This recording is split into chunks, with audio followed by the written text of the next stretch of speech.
আসসালামু আলাইকুম রহমতুল্লাহ। ক্যামেরার সামনে যে জায়গাটা দেখতে পাচ্ছেন, এটা হচ্ছে পবিত্র মক্কা নগরী থেকে 14 কিলোমিটার পূর্বে জাবালে রহমতের পাদদেশে ঐতিহাসিক আরাফাতের ময়দান। লাব্বাইক আল্লাহুম্মা লাব্বাইক, লাব্বাইক লা শারীকা লাক লাব্বাইক, ইন্নাল হামদা ওয়া নি'মাতা লাকাল মুলক লা শারীকা লাক। হযরত আদম আলাইহিসসালাম ও হাওয়া আলাইহিসসালাম জান্নাত থেকে পরস্পর বিচ্ছিন্ন হয়ে পৃথিবীতে আসার পর অত্যন্ত বেকুল হয়ে একে অপরকে খুঁজতে থাকেন।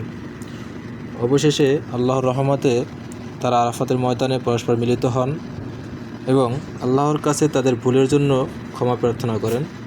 তারা আল্লাহর কাছে অত্যন্ত পছন্দনীয় ছিলেন বলে আল্লাহ তাআলা বিশ্ব মুসলিমের জন্য আরাফাতের ময়দানে উপস্থিত হওয়াকে হজের মূল রোকন হিসেবে কবুল করেন। হজের খুতবা এখানেই পাঠ করা হয়।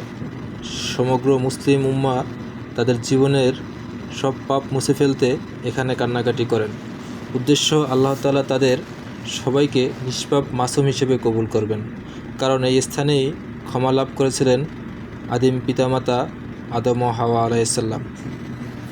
নবী করিম সাল্লাল্লাহু আলাইহি ওয়াসাল্লাম তিনিও বিদায় হজের শেষ ভাষণ দিয়েছিলেন এখানেই।